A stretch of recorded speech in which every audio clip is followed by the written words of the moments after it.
straight into the roof of the net. Nice one. Straight down the middle. So a good performance from both teams here today. Hello, good evening. You're watching Firstpost. I'm Rupha Ramani. Let's get started.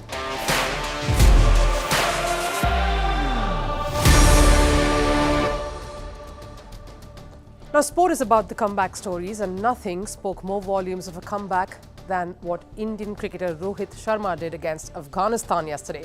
He hit back hard at all his critics, and when he himself was practically down and seemingly out.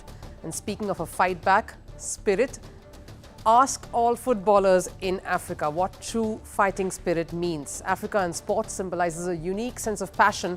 It dominates athletes that come from the different African countries. And today we showcase some of the best in Africa. The AFCON, or the Africa Cup of Nations, is currently underway in the continent. We bring you the pulsating heart of the contest, the players who make this so much more exciting, and the top contenders. Also, there is a World Cup that's set to kick off in South Africa. We get you the lowdown on that as well. Stay on for all of this and more. But first, a look at all the headlines from around the world of sports in Sports 360.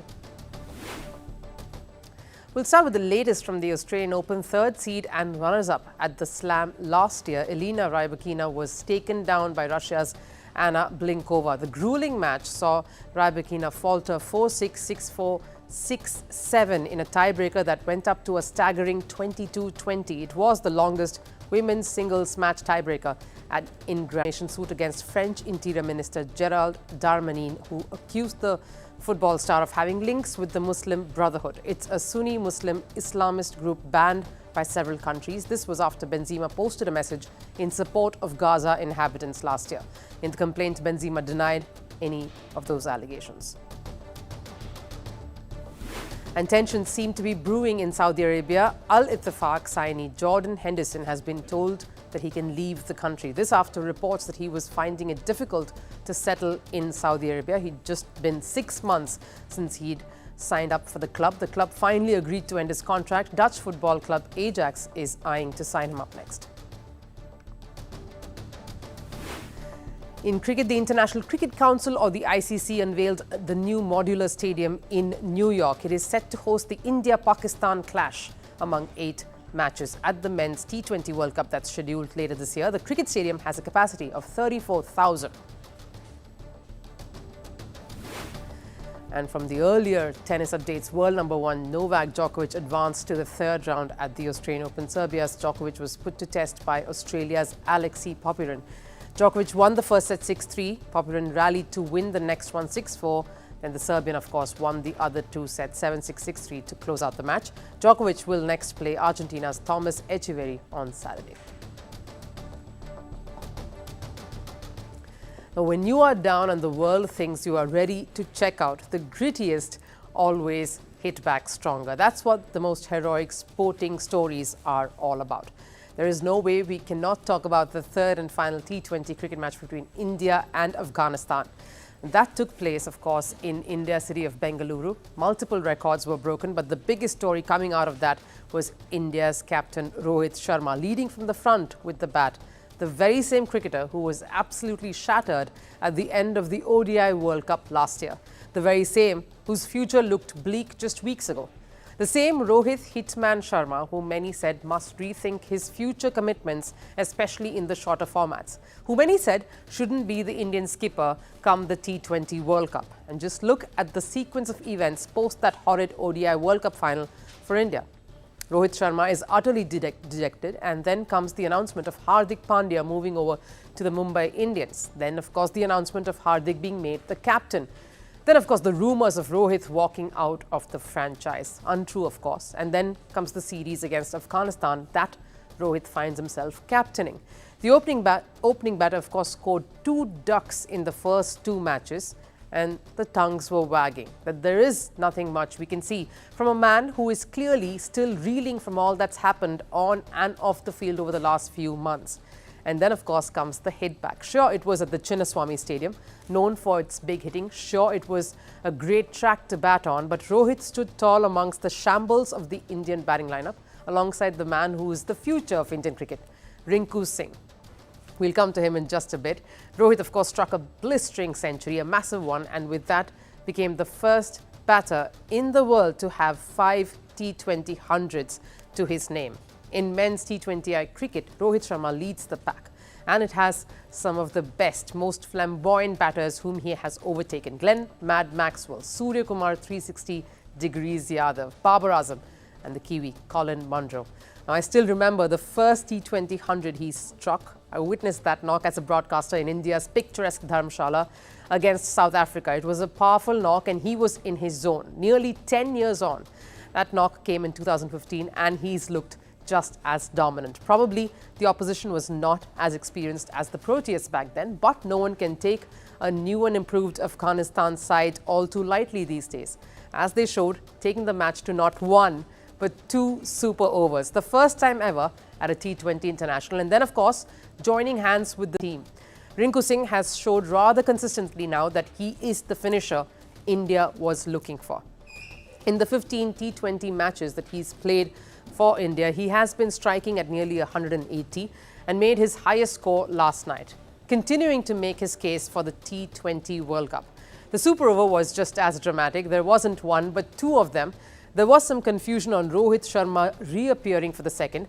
Rules clearly state that the same batter, if dismissed, cannot appear in the second super over if that happens. But he had retired himself hurt just before the last delivery and in the right time too. That required a lot of common sense and quick thinking on Rohit's part. In fact, coach Rahul Dravid, cheekily post the match, lauded him, saying taking himself out was such an R. Ashwin-esque level thinking. The second super over came across as mere formality. Towards the end, Afghanistan did look like they lost some steam and a bit of their way while chasing the not too steep target. So my final take on the Rohit Rinku show, which was, let's face it, the most defining aspect of the match, barring the dramatic finish, of course, it was a symbolic partnership between the man who's ruled India's top order all these years with the boy who looks to rule the lower order of the batting lineup. Sort of a handing over of the baton in some sense. This was Rohit Sharma's way of saying he's not done just yet. He's far from it, in fact. And as long as his bat does the talking in the fashion that it did last night, no one can keep him out of a T20 side, especially for a World Cup and for a while at least.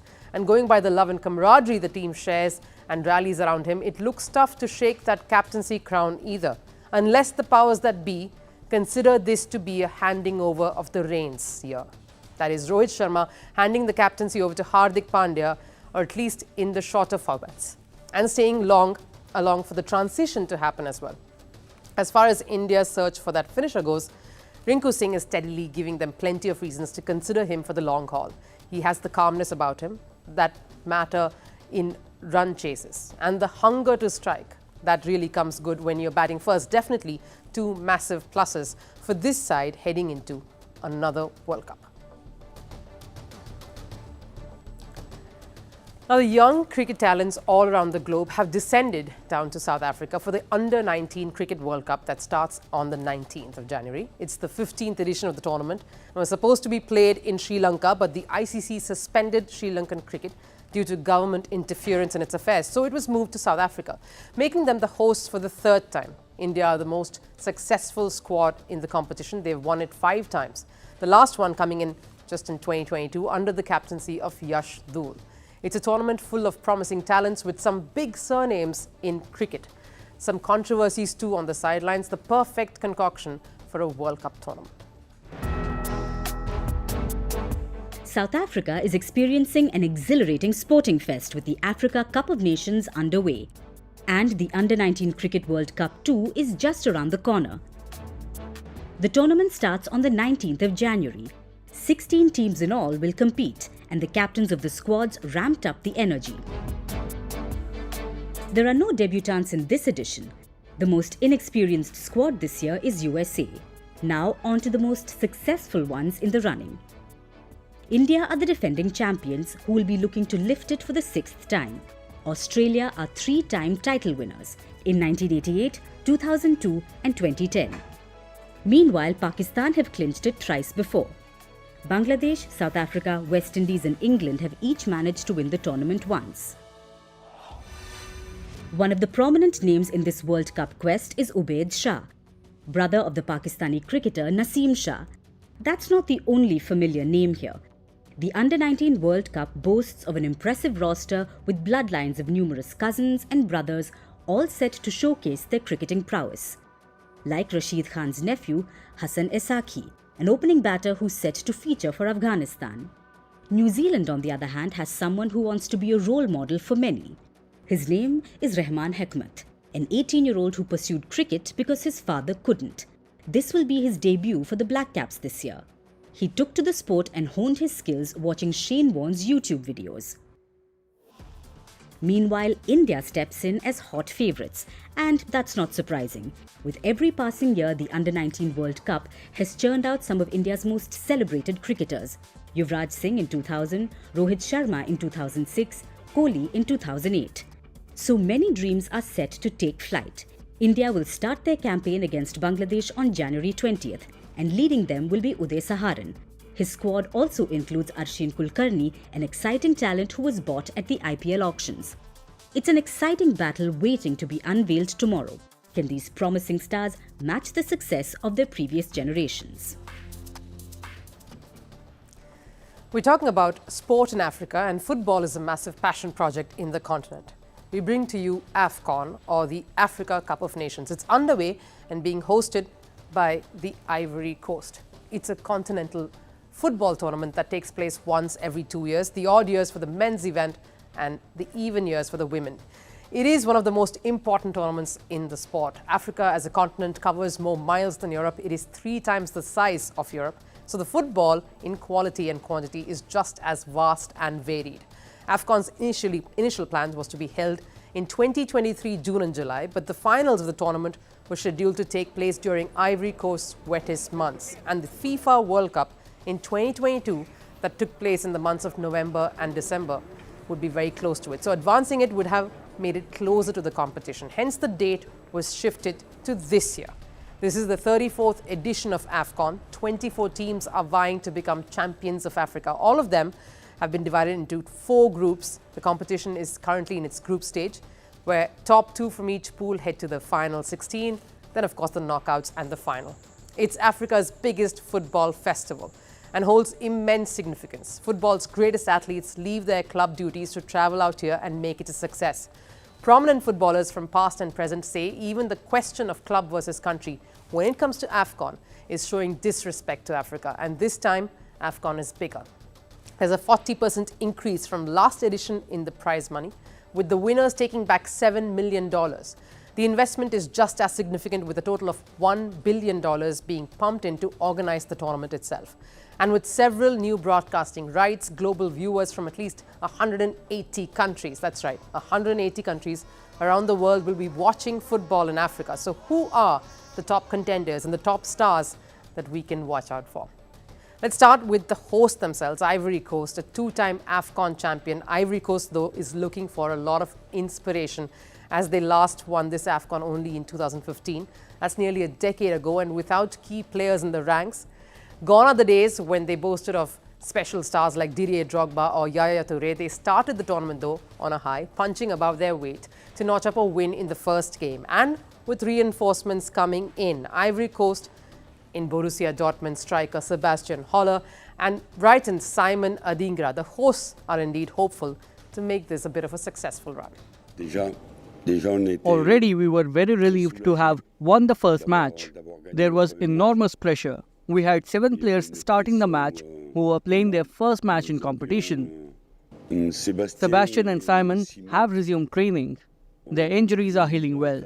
We've studied our adversaries who have effective counter-attackers posing significant threats. Our focus will be on technical excellence, dominating the game and executing our strategies effectively. That's the host, of course. We have to speak about another contender in Morocco. The country made fans all over the world just by the way they played, with all of their heart at the FIFA World Cup in 2022 in Qatar. They are red-hot favourites this time.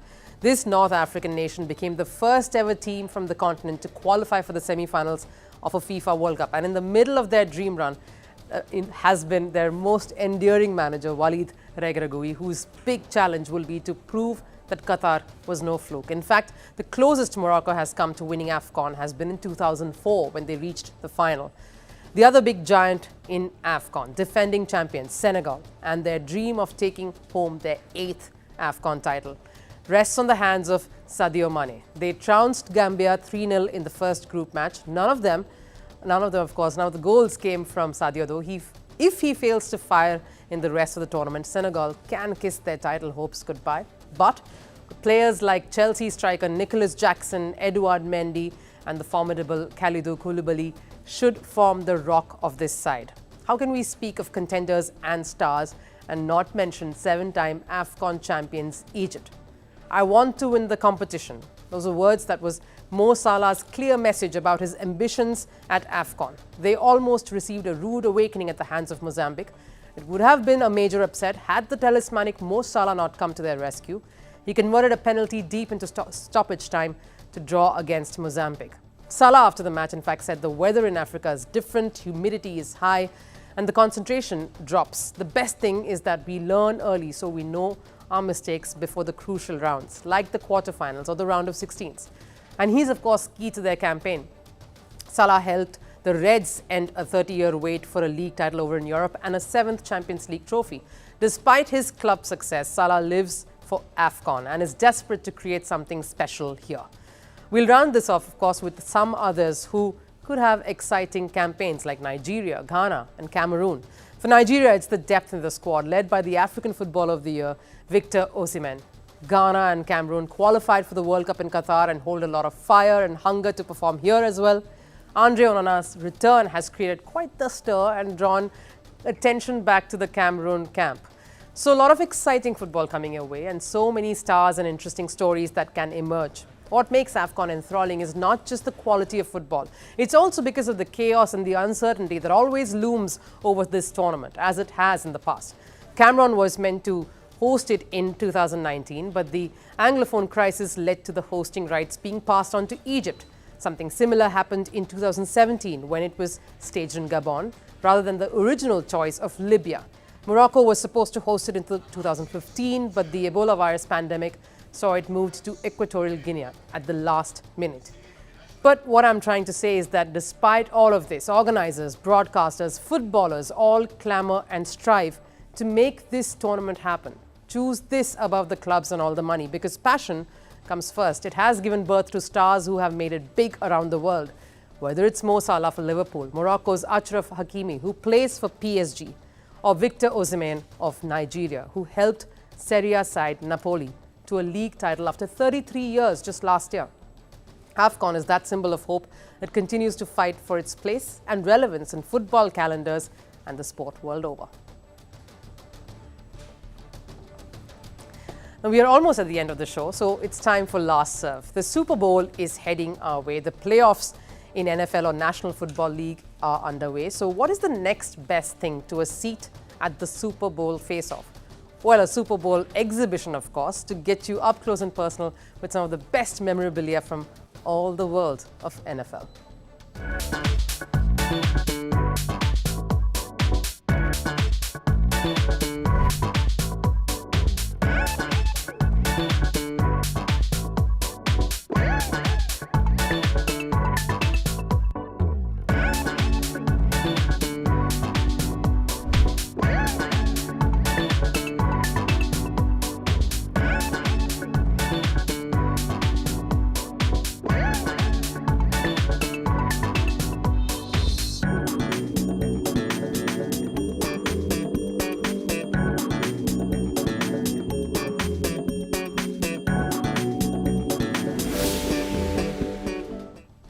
Quite an emotional ride that would be at the museum, but yes, that does it here on Firstpost. Thank you so much for joining us again one more time. I'll see you again tomorrow, of course, with some more exciting stories from the world of sports.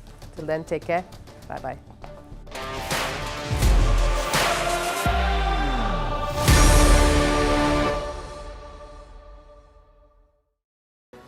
Hello and welcome to Fast and Factual. My name is